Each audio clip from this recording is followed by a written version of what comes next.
Prepare to have your expectations challenged. Kurono's new Vermilion Chronograph isn't just a watch. It's a stunning testament to attention to detail and nuanced design, but also a prime example of when functionality and aesthetics collide.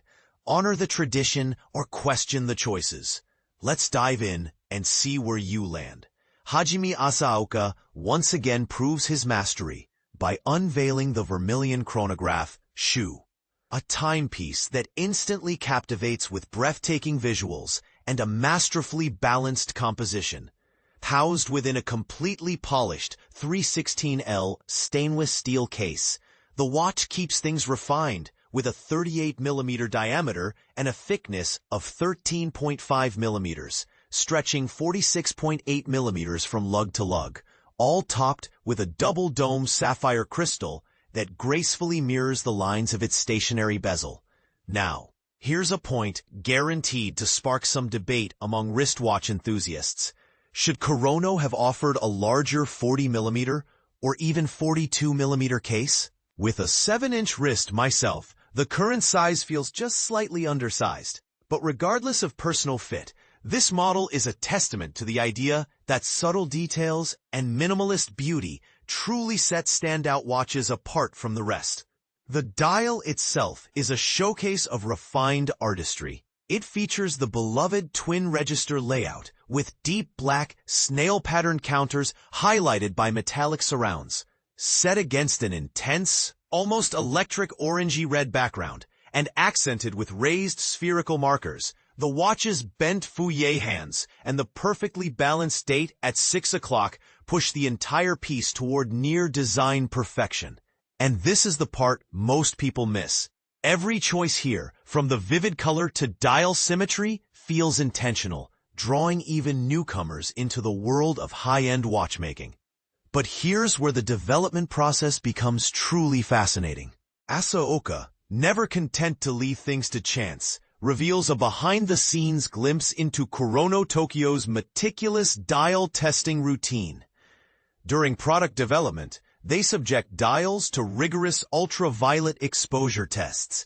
Prototype dials are taped half-covered and placed in the bright south-facing window of Asaoka's own atelier. They sit, enduring roughly 40 days of sunlight in summer or 60 in winter, an accelerated test meant to mimic over a decade of typical use. Upon removing the black tape, any color changes become immediately obvious. Most bright orange paints faded or failed, but two pigments survived, the rare selenium red and the even more sought-after vermilion. Only these few could deliver the dial's fiery hue without compromise. Yet here's the controversial twist, and the topic sure to divide purists and pragmatic collectors. Despite this Japanese marvel's homegrown roots and painstaking construction, its heartbeat is borrowed. Kurono has opted for the Seiko NE86 movement for the chronograph's core. For those unfamiliar, the NE86 is a sturdy 4 Hz 34-joule automatic with magic lever winding, boasting a column wheel and vertical clutch, hallmarks of well-engineered chronographs, and offering a respectable 45-hour power reserve.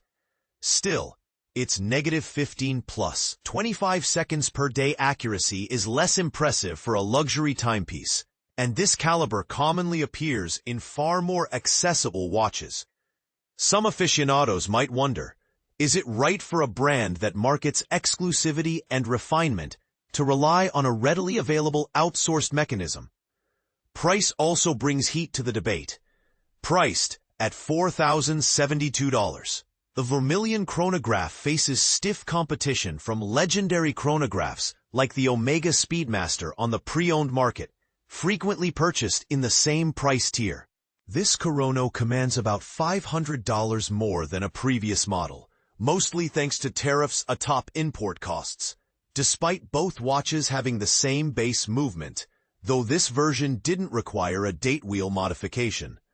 No matter where you stand on the movement controversy or pricing strategy, there's no denying this watch is striking. The Vermilion's vivid personality is hard to ignore. It's a visual delight, perhaps even a future classic for design lovers. But is that enough? Does the artistry outweigh the practicality? Is in-house always better, or does brand story trump mechanics? Let's hear your thoughts.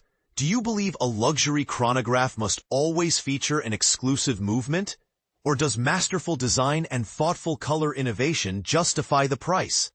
Share your hottest takes in the comments. This debate is far from over.